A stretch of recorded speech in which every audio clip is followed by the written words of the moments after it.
Hello friends, welcome to Banu's kitchen recipes. இன்றைக்கி நம்ம வடுமாங்காய் ஊறுகாய் செய்கிறத பார்க்க போகிறோம். ஒரு வருஷம் ஆனாலும் கெட்டு போகாது இந்த ஊறுகாய். இந்த ரெசிபியை கடைசி வரைக்கும் ஸ்கிப் பண்ணாமல் பாருங்கள். வாங்க ரெசிபி செய்ய ஆரம்பிக்கலாம். இந்த ஊறுகாவுக்கு நீங்கள் மாங்காய் சின்ன சின்னதாக வாங்கிக்கோங்க, அப்போ தான் நல்லாயிருக்கும். இந்த மாங்காவை ஃபஸ்ட்டு கழுவி எடுத்துருங்க. கழுவுறதுக்கு முதல்ல இந்த காம்புகளை கட் பண்ணிவிடுங்க, இல்லைன்னா மாங்காய் ஊறுகாய் வீணாக போய்டும் காம்போடு போட்டிங்கன்னா. கழுவுன மாங்காவை ஒரு பிளேட்டுக்கு மாற்றிக்கோங்க. எல்லா பொருட்களும் சரியாக போட்டிங்கன்னா மாங்காய் ஊறுகாய் வீணாக போகாது. இப்போ மாங்காவை கழுவி எடுத்துட்டீங்க. ஒரு காட்டன் துணியில் இந்த மாங்காவை தொடச்சி எடுத்துருங்க. மாங்காவில் ஈரமே இருக்கக்கூடாது. தொடச்ச மாங்காவை ஃபேனில் 6 மணி நேரம் வச்சுருங்க. மாங்காவில் சுட்டு கூட ஈரம் இருக்கக்கூடாது.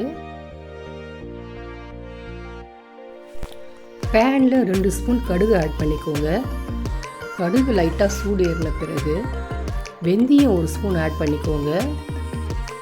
கடுகு வெடித்து வெந்தயம் நல்லா கலர் மாறணும், அது வரைக்கும் லோ ஃப்ளேமில் வறுத்து எடுத்துருங்க. 6 காய்ந்த மிளகாய் சேர்த்துக்கோங்க. அதையும் லைட்டாக வறுத்துட்டு ஆற வச்சு பவுடரை அரைச்சி வச்சுக்கோங்க.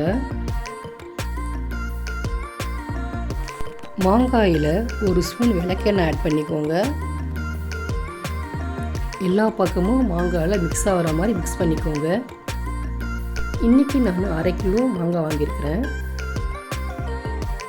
கல் உப்பு 75 கிராம் சேர்த்துக்கோங்க. மிளகாய் தூள் 4 ஸ்பூனு. உங்களுக்கு காரம் அதிகம்னா கூட போட்டுக்கோங்க. அரைச்சி வச்ச வெந்தய கடுகு பொடி, பெருங்காயம் 3/4 டீஸ்பூன். எல்லா பொடியும் ஈவனாக இறங்குற மாதிரி நல்லா மிக்ஸ் பண்ணிக்கோங்க. இந்த ஊறுகாவை நீங்கள் வெயிலே வைக்க தேவையில்லை. மஞ்சத்தூள் 1/2 ஸ்பூன்.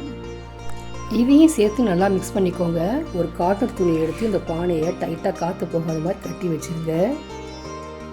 டெய்லி காலையில் இந்த வடுமாங்காய் ஊறுகாவை ஈரமில்லாத கண்டையில் மிக்ஸ் பண்ணி வச்சுக்கோங்க. ஒரு வாரத்துக்கு பிறகு வடுமாங்காய் ஊறுகாவை பார்க்கலாம் வாங்க.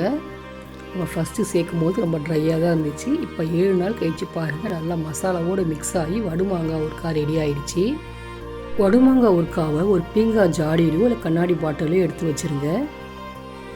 வடுமாங்காய் யூஸ் பண்ணும்போது ஈரமான ஸ்பூனோ இல்லை ஈர கையை வச்சு யூஸ் பண்ணாதீங்க, ஊறுகாய் சீக்கிரம் கெட்டு போயிடும். இந்த ரெசிபி உங்களுக்கு பிடிச்சிருந்தா லைக் பண்ணுங்கள், ஷேர் பண்ணுங்கள், கமெண்ட் பண்ணுங்கள். எங்கள் சேனலை சப்போர்ட் பண்ணி சப்ஸ்கிரைப் பண்ண மறந்துடாதீங்க. இதே போல் அடுத்த ரெசிபியில் உங்கள் அனைவரும் பார்க்கலாம் ஃப்ரெண்ட்ஸ். பாய்.